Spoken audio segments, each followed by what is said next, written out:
ये धर्म रथ है। इसके एक ओर शौर्य, दूसरी ओर धैर्य की पहिए लगे हैं। इसी धर्म रथ पर बैठकर सूर्य पृथ्वी की परिक्रमा करता है और सृष्टि को अपनी रश्मियों से आलोकित करता है। ये वही धर्म रथ है जिस पर खड़े होकर कवि श्री कृष्ण ने 5 जन्य शंख बजाया था और अर्जुन को गीता सुनाई थी।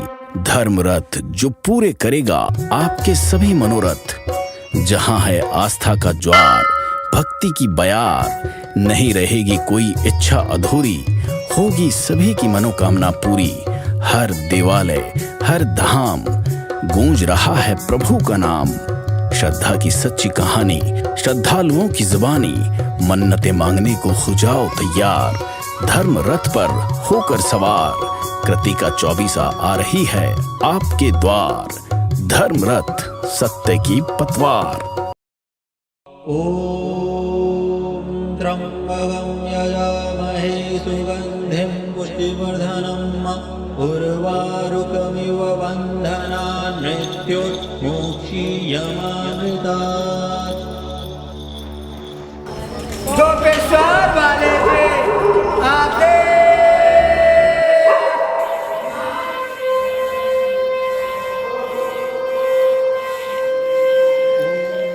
भगवान महाकाल को चिता भस्म बंद हो गई। तो युगों से जब से उन सृष्टि की रचना हुई तब से भगवान चिता भस्म रमा रहे हैं। हमारे वहाँ रहने से ब्राह्मणों का, पंडित और पुजारियों का और वहाँ के जो महंत उनकी कमाई मर गई थी।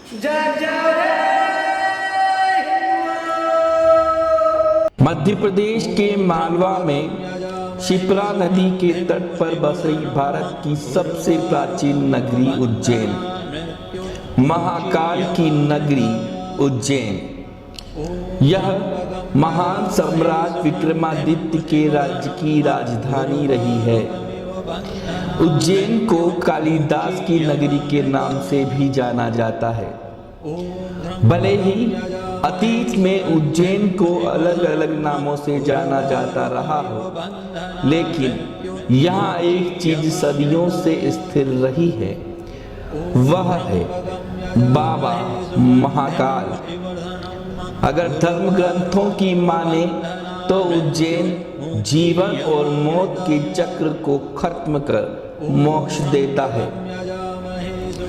यूं तो महाकाल की पूजा करने लाखों लाख भक्त इस पावन नगरी में आते हैं, लेकिन कुछ भक्त ऐसे भी हैं जो कड़ी तपस्या और साधना से शिव की आराधना करते हैं। वो अघोरी होते हैं। जब दुनिया सोती है तब वो जगते हैं। जहां जाने से रूह कांप जाती है, वहां वो निवास करते हैं।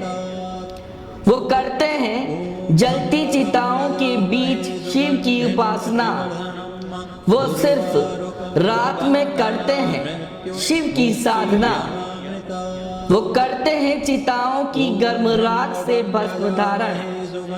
वो है कालों के काल महाकाल के भक्त। वो है अद्भुत, अविश्वसनीय, अकल्पनीय। वो है अघोरी बाबा बम बम नाथ।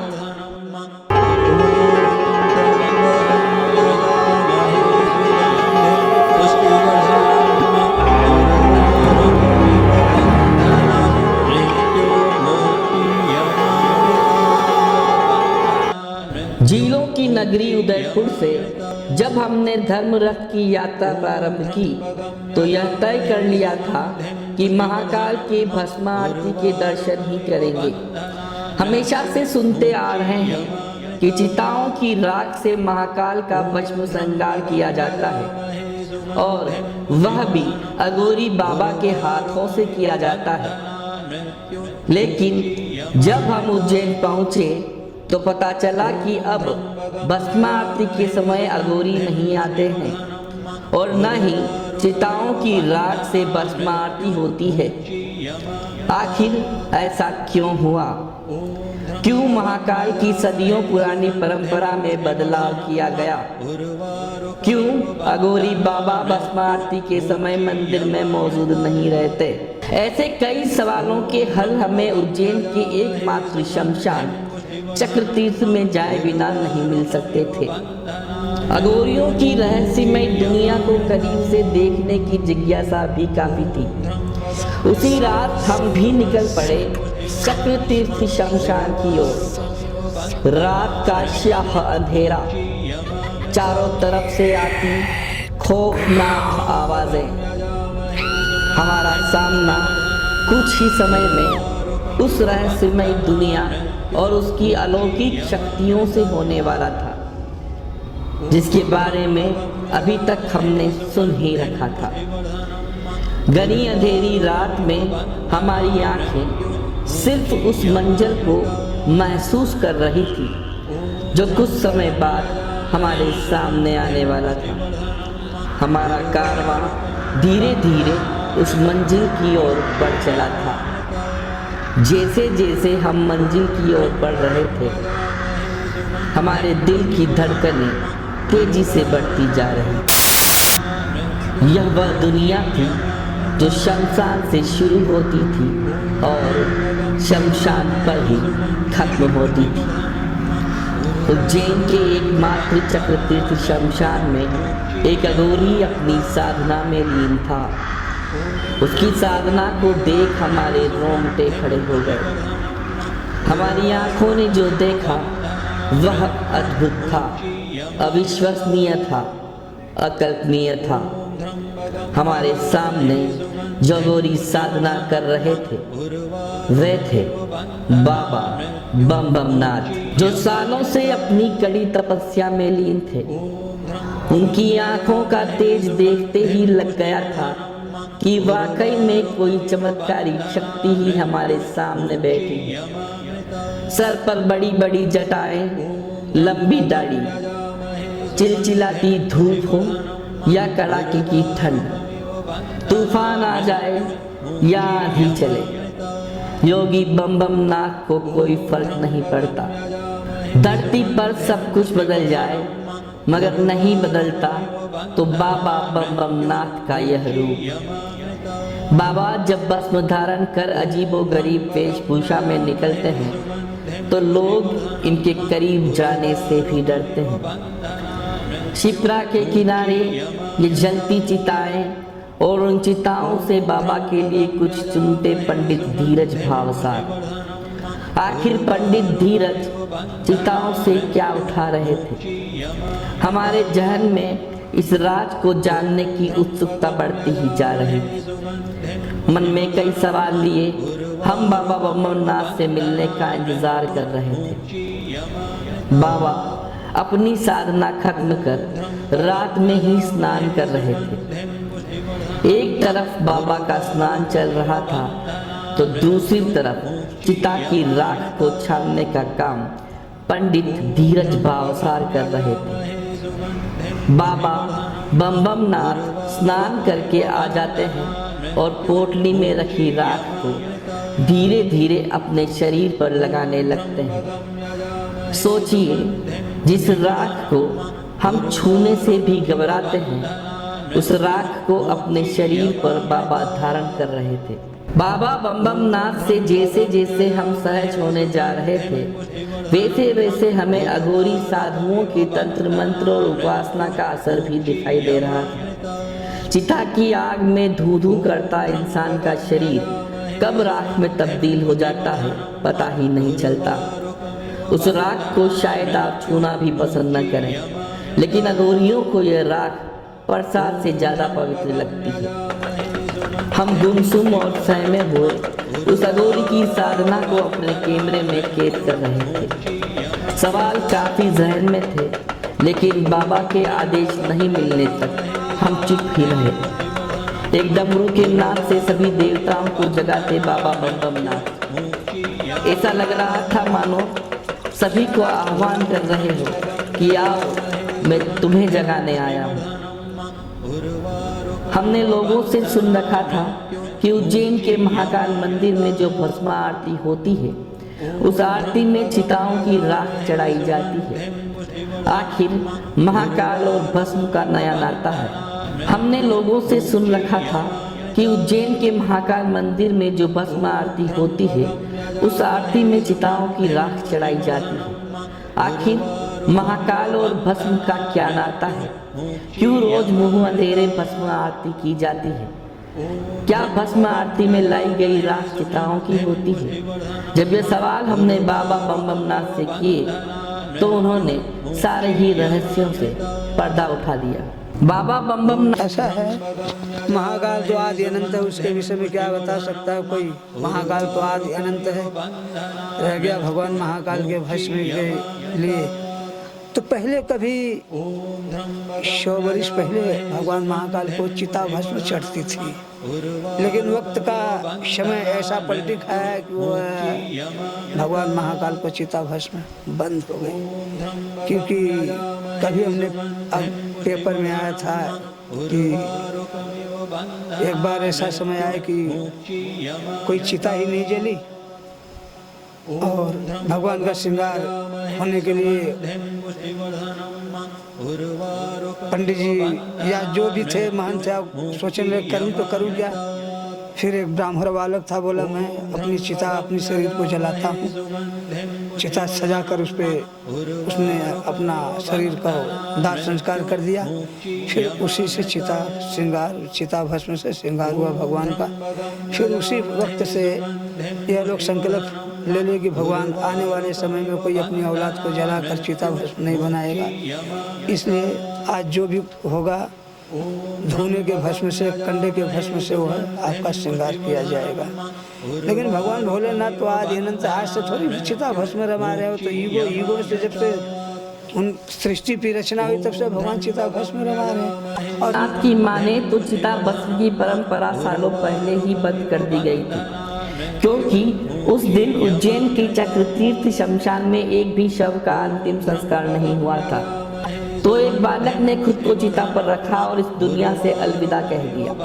बाद में उसी राख से महाकाल की भस्म आरती की गई। उसी दिन विचार किया गया कि आगे कभी ऐसा हुआ तो क्या होगा। इस पर निर्णय लिया गया कि अब से धूनी की भस्म या कंडों की भस्म से ही आरती की जाएगी। लेकिन इस नए परिवर्तन से बाबा बम बम नाथ हमेशा ही असहमत रहे। उनकी माने तो यह भस्म तो प्रसाद है। चिता भस्म भगवान को सबसे प्रिय है और भगवान भोलेनाथ कहते हैं कि जो चिता भस्म है यह सबसे पवित्र है। इसे शादी विवाह में रखा जा सकता है, यज्ञ तप हवन में रखा जा सकता है और जरूरत पड़े तो प्रसादी में भी दिया जा सकता है। यह सबसे पवित्र चीज है। लोग कहते हैं आदमी तो जल के ब्रह्मलीन हो गया, वो तो खत्म हो गया, न जाने कहाँ गया, वो तो 5 तत्व में लीन हो गया। और भगवान तो उसकी भस्म को रमा करके उसको अपने में मोक्ष दे दिया। वो तो और मोक्ष का पात्र हो गया, अब मोक्ष हो गया। आदमी तो जल कर ब्रह्मलीन हो गए, भगवान ने तो उसे मोक्ष दिया है। 16.5 सालों तक गर्भगृह में रहे हैं। कोरोना के बाद बाबा बम बम नाथ को प्रवेश नहीं दिया गया। जानिए दुनिया को त्याग देने वाले बाबा बम बम नाथ की कहानी उन्हीं की जुबानी। और रह गया मेरी बात, मैं 16.5 साल तक भगवान महाकाल के गर्भगृह में रहा, चिता भस्म स्नान करके। मैं चिता भस्म ही स्नान करता हूँ, लेकिन एक कोरोना की वजह से कुछ तो में हुआ तो हमने साइड हो गया, क्योंकि मुझे खांसी आई और लोग बोले बाबा तुमको कोरोना हो गया। बोला मुझे कोरोना नहीं, मुझे सांस की शिकायत है, लेकिन लोग नहीं माने। फिर हमने कागज भी बनवा के लाया, माधव नगर में जांच भी करवाया, वहाँ कहा कि नहीं कुछ भी नहीं है। लेकिन यहाँ क्या है कि हमारे वहाँ रहने से ब्राह्मणों का, पंडे और पुजारियों का और वहाँ के जो महंत उनकी कमाई मर गई थी। उनका जो व्यापार था, कमाई थी, वो खत्म हो गई थी। क्योंकि जो भी जनता थी वह मुझे इतना प्यार करती थी कि वो भागकर मेरे पास भी भस्म के लिए आती थी। ना मंदिर में किसी से लेती थी, तो उनको जो कमाई थी, उनकी आवक थी, वो खत्म हो गई थी। इसलिए लोग संगठन बनाए। उन लोगों को मालूम था कि बाबा को अगर एक दिन रोक दिया जाए तो बाबा फिर दोबारा नहीं आएगा। और मेरा भी यही संकल्प था कि जिस दिन मेरा नागा हो जाएगा उस दिन फिर मैं नहीं आऊँगा, क्योंकि आज 19 साल लगने वाला है और मैं अभी आज तक नागा नहीं किया। कभी मेरा नागा है ही नहीं है, ठीक है। और 16 साल तक हम गर्भगृह के अंदर रहा तो भी मेरा कोई नागा नहीं रहा। मैंने दुनिया को त्याग दिया, भगवान के सिवा किसी को जाना ही नहीं। और आज मैं शिखर दर्शन करता हूँ तो भी मेरा कोई नागा नहीं है, ठीक है। रह गया ये जो मैं चिता भस्म स्नान करता हूँ, यह बात अलग है, क्योंकि मैं जब जाता था तो कुछ न कुछ हमारे शरीर से भस्म तो गिरती ही थी। चिता भस्म तो कम से कम वहाँ तक पहुँची जाती थी, गर्भगृह तक। या भगवान को मैं हाथ लगाता था तो उनके ऊपर से चिता भस्म हो जाती थी, लेकिन वो लोग, उनको नहीं अच्छा लगता था, ठीक है। इसलिए समय आया, मैं वहाँ से निकला, फिर इंदौर में महाकाल मंदिर में बनाया। 8.5 फुट का शिवलिंग है जिस पे चिता भस्म चढ़ती है। बाबा बम बम नाथ से जो जवाब हमें मिले थे उससे सारे ही सच सामने आ गए थे, जो शायद ही आपने सुने होंगे। अब उन सभी रहस्यमय बातों से भी पर्दा उठ गया था जिसकी तलाश में हम यहाँ आए थे। हमारे सवालों का जवाब देकर बाबा बम बम नाथ अपनी मंजिल को निकल गए थे। ये मंजिल ही इस अघोरी की आखिरी मंजिल है और इस मंजिल के अंत में विराजमान है महाकाल, जो सारी दुनिया के कर्ता धर्ता है। बाबा के साथ साथ चलने वाले यह दोनों कहने भर के लिए ही जानवर नहीं है। सालों से बाबा जी के साथ रहते हैं। रोजाना मसान से महाकाल तक बम बम नाथ के बॉडीगार्ड के रूप में साथ में भी जाते हैं। चक्रतीर्थ शमशान में जलती चिताओं की राख से ही भस्म आरती हुआ करती थी, लेकिन समय बदला, परंपराएं बदली और अब महाकाल की भस्म आरती धूनी और कंडों की राख से होती है। एक तरफ बाबा बम बम नाथ के साथ हमारी टीम महाकाल की ओर बढ़ रही थी, तो दूसरी टीम भक्तों की भारी भीड़ के बीच भस्म आरती के दर्शनों के लिए मंदिर परिसर में धीरे धीरे प्रवेश कर रही थी। वीवीआईपी, वीआईपी और आम भक्तों की कतारें सुबह 3 बजे से लगी हुई थी। हर ओर से महाकाल का जयघोष हो रहा था और वह समय भी आ गया जब हम महाकाल से कुछ कदमों की दूरी पर ही थे। गर्भगृह में प्रसिद्ध पंडितों का दल महाकाल का श्रृंगार कर रहा था। करीब 1 घंटे से ज्यादा समय की पूजा में हजारों भक्त भोले की साधना में ही लीन हो गए। कालों के काल महाकाल के भस्मा दर्शन काफी अद्भुत, अलौकिक थे। जय महाकाल। अकाल मृत्यु वो मरे जो काम करे चांडाल का, काल उसका क्या बिगाड़े जो भक्त है महाकाल का। जो भक्त है महाकाल का, जो भक्त है बम बम भोले का। पावन नगरी उज्जैन की धरा पर उदयपुर न्यूज का धर्म रथ पहुंच चुका है और रात के करीब 3 बजे हैं। अब से कुछ ही देर में भक्तों की हुजूम के साथ भस्मा आरती यहाँ पर होने वाली है और आपको सीधे वहाँ के दर्शन कराने वाले हैं। तो चलिए धर्म रथ के जरिए उदयपुर न्यूज के साथ महाकाल की भस्मा आरती के दर्शन किया।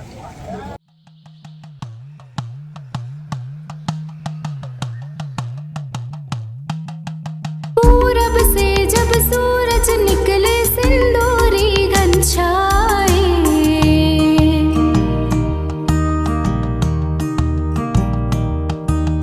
पवन के पग में नूपुर बाजे, मयूर मन में रगाए।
महाकाल की नगरी उज्जैन में हमारी टीम मौजूद है और अभी अभी हमने आपको भस्मा आरती के दर्शन कराए, जहां पर शिव का जो रूप था वो आप सभी को देखने को मिला। हमारे साथ कुछ श्रद्धालु मौजूद हैं, उनसे बात करेंगे। क्या नाम है आपका? मेरा नाम दीपक भारत पटले है। दीपक, कहाँ से आए हैं? हम नागपुर से आए हैं। नागपुर से आए हैं। बाबा के महिमा के बारे में क्या कुछ जानते हैं? मैं उज्जैन के बारे में बहुत कुछ सुना था, क्या यहाँ पर है कुछ ये है करके, इसलिए आना पड़ा हमें। मैंने बहुत दिन से वो था हमारा, क्या मैंने आगे चल के महाकालेश्वर मंदिर जाएंगे उज्जैन, तो महाकालों के चरणों में हमें बुला दिया गया।